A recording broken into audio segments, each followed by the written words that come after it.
So இந்த COVID-19 ஒரு விஷயம் நடந்துச்சு. ஸோ அதில் பார்த்தீங்கன்னா அந்த லாக்டவுனில் பார்த்தீங்கன்னா ஏகப்பட்ட பிஸ்னஸ் வந்து டல் ஆயிடுச்சு. பர்டிகுலர் ஃபுட் இண்டஸ்ட்ரி நிறைய ஹோட்டல் இதாகிடுச்சு. மேரேஜஸே அப்போ நடக்கலை. ஸோ அப்போ வந்து நீங்கள் கேட்ரிங் வச்சுருக்கீங்களா, எந்த அளவுக்கு அது உங்களை அஃபெக்ட் ஆகிடுச்சு? ஆமாம், அது ஆக்சுவலாக பார்த்தீங்கன்னா சீசன் டைமில் வந்துச்சுன்னு நினைக்கிறேன். அந்த மார்ச் எண்டில் தான் போட்டாங்க. ஏப்ரல் மே வந்து நம்மளுடைய முகூர்த்த டைம், அதுதான் டைம் உங்களுக்கு பீக். அது செம்ம பீக்கான டைம். நம்ம என்ன நினச்சோன்னா இனிஷியலாக, அப்போ நான் உங்களுக்கு தெரியும் அந்த டைம் நான் காலேஜ் தான் ஒர்க் பண்ணிகிட்டு இருந்தேன்.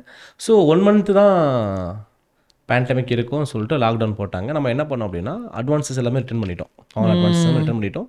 அவங்க மேரேஜஸ் நிறைய வைண்ட் அப் பண்ணிட்டாங்க. அப்படி இல்லைன்னா ஒரு 10 பேர் இதுக்குள்ளே பண்ணிட்டாங்க. அது அவங்களே 10,000 பேருக்கு பண்ண வேண்டிய இடத்துக்கு 10 பேர் தான்.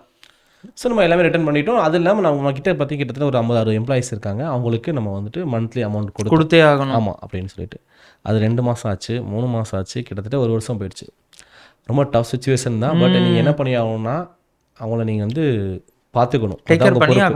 ஒரு எம்ப்ளாயரோட பொறுப்பு வந்து எம்ப்ளாயிஸை பார்த்துக்கிறது தான். ஸோ நாங்கள் டேக் கேர் பண்ணோம். கொஞ்சம் கடன் வாங்குற மாதிரி தான் இருந்துச்சு. அப்படியே அந்த 1 வருஷம் அப்படியே போச்சு. அந்த 1 வருஷத்துக்கு அப்புறம் பார்த்தீங்க அப்படின்னா லாக்டவுன் கொஞ்சமாக எடுக்க ஆரம்பித்தாங்க. அப்போ அந்த டைமில் பார்த்தீங்கன்னா அகெயின் 1000 மெம்பர்ஸ்க்கு மேலே போயிடக்கூடாதுன்னு ஒரு லிமிட் இருந்துச்சு. 150 மெம்பர்ஸ் அப்படி சொல்லி கொஞ்சமாக இன்க்ரீஸ் பண்ணிட்டே வந்தாங்க. அப்போ என்ன பண்ணோன்னா வர காசு எல்லாமே இங்கிட்டு தான் போகும். அதாவது நம்ம வாங்குவோம், வர காசு எல்லாமே இங்கிட்ட எம்ப்ளாயிஸ்க்கு நம்ம கொடுக்கணும். ஏன்னா அவங்க ரொம்ப கஷ்டப்படுறாங்க. நமக்கு இல்லாட்டியும் பரவாயில்ல, எம்ப்ளாயிஸுக்கு கொடுக்குற மாதிரி. இத்தனை வருஷம் நம்ம சம்பாரிச்சது காரணமே எம்ப்ளாயிஸ் தான். நான் எம்ப்ளாயிஸ்னு சொல்ல விரும்பல. என்னோட அண்ணன், அக்கா அவங்க தான். அவங்க ஃபேமிலிஸ் தான், என்னோட ஃபேமிலிஸ் தான். அவங்க இல்லைன்னா நம்ம இவ்வளோ தூரம் வந்திருக்க முடியாது. ஸோ நம்ம அவங்கள பார்த்துக்கணும், இதாக கரெக்ட் டைம்னு சொல்லிட்டு பார்த்துக்கிட்டோம்.